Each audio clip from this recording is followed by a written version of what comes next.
We are doing a logical study of Africa by Africans for Africans. That's what we are doing. We are Africans genius, and we liberate the mind. So explain to me the significance of the African map on the floor like this and the different things that you have on it. That talks about the different countries in Africa? Yes. That's what we are saying, that it's not written, the countries are not written because the children have to know the Africa without borders. As you can see that we've got those elements because they have to know. If I'm on the south, it's because I saw those things like calabash, like those things which are there. And amapids, we know that we've got amapids in Southern Africa. Most of them, we find them in South Africa. And on top there, we saw those camels and everything. We know that we're on the north of Africa, and on the west and on the east. That's how they know it. Sometimes they come, we change those things, and now they know that everything, if you put that element on the wrong side, they know that this thing is on the wrong side. They know it with their hearts. What do children see of the Africa they belong to? Because most black children do not know that the continent is as vast as it is, right? So the idea was not to put borders, was to put things. Because the other thing is that we don't believe that we create anything. So everything you see here it's from the regions. And the idea was to get our young children to now see Africa as a place of innovation, a place of creativity, a place where they can locate themselves. So when they come for their readers or leaders, first thing we do is bring them here. And we ask them to close their eyes. And then we call out a region. And most of them, of course, they know South Africa, but they don't know it as Southern Africa. You see, so this room is about building a gallery where now we're saying every Saturday a child learns to make. All these mats have been made here, right? The boys, Ubaba is here. They learn to make Ndugu. So the idea is that every African child must use their hands. We must study ourselves first and not get second-hand historiography on who we are. So this is how we started the study. And this is what happens every Africa month. We go out to the schools and we have Africa Fridays for the whole month of May. And basically we walk around with a map of the continent and we kind of let young people talk about the continent that they belong to.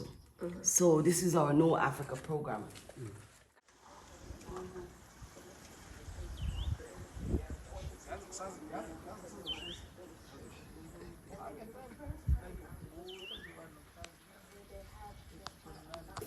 So inside here is the Sankore room. And as you know, Sankore is about the first African university in Timbuktu. It's called Sankore.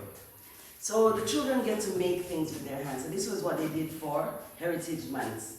So every child was able to make for themselves something with bead.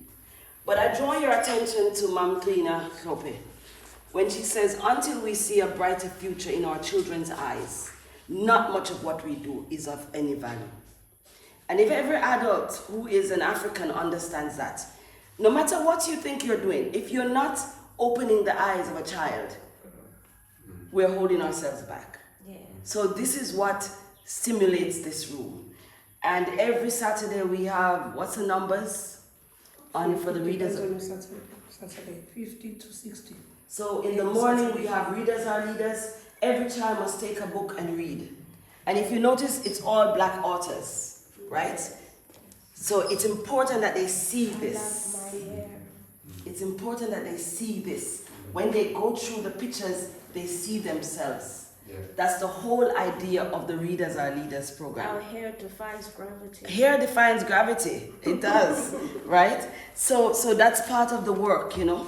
Tales from Africa. So they get to see, you know, and hear of other people's tales, you know. So for me, this is one of the drive I'm on. I need more black books by African people for children, you know, because we're not getting enough.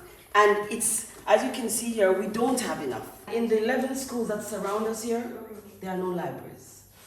We have 11 high schools, we have 2 primary schools. I've been through all of them, she knows. Not one library. Not one place for children to read. You know, and not just read because you're forced to read because you want to read. Yes. We did an assessment on what are the skills that are available amongst people here in this village. There are no plumbers, for example. Okay. There are no computer. So we started like picking up on how do we get young people to start looking at skills that are needed in the community, not skills that we want them. So carpentry, you know, yeah. So this room is ready for action. We want this room to be a training room. We want it to be a room, and we call it the skills development room. So for now, it's looking like the storeroom, but it's gonna be the skills development room. So a Black American family came to the center from Atlanta, Georgia, and realized we didn't have toilets because the children were using this toilet. Yes. And immediately, Nambuso was here, the Jackson family. Immediately they commissioned, build the toilet, build the sewage. And this happened last year. We were been here for now, this is our 4th year. We had never had toilet facilities. So that was gifted to us as a facility. And then another organization came and gifted us with a tank for water. And during COVID, there was a catering school that closed down. And they sent all their catering stuff to the nutrition room.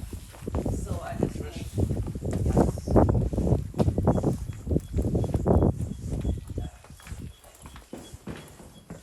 So we're working with Food for Life, creating hunger-free zones in every town and village. And this is our room where we do the nutrition. We have the women from the village. They do all the cooking. On a Saturday, every child gets a fruit and a cooked meal. Yes. Are there any herbalists around? They are. Yes, because that's also, because we know how to medicate ourselves. I know your brain is going to all over the place, but yeah. So yeah, so this is our That's what actually helped us above all the other things. Food that helps us in the COVID. Absolutely. So one of the things that the land is going to be doing, there's a herbal garden that we've started. So the center has now been registered as an organic center, which means that we are going to be sourcing, they're going to be sourcing from us. Beetroot is the one that they want, and basil. And then we have our own herbs for the community. Yes. So we definitely getting on top of that because, you know, food has to be our medicine again. You know? So, and especially for the children, they need to be able, I was explaining to someone that rural people do not buy fruits. It's too expensive.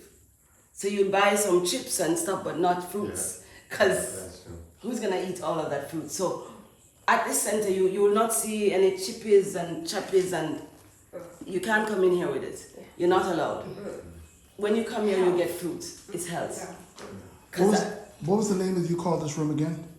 This is the nutrition room. And why the nutrition room and not the kitchen? Because whatever comes out of here must be nutritious to the children. So I don't want a kitchen. You can do anything in a kitchen. But when you call it a nutrition room, even those who are preparing realize that we're doing spiritual work. And so nutrition is a better feel than just a kitchen. Everybody has a kitchen.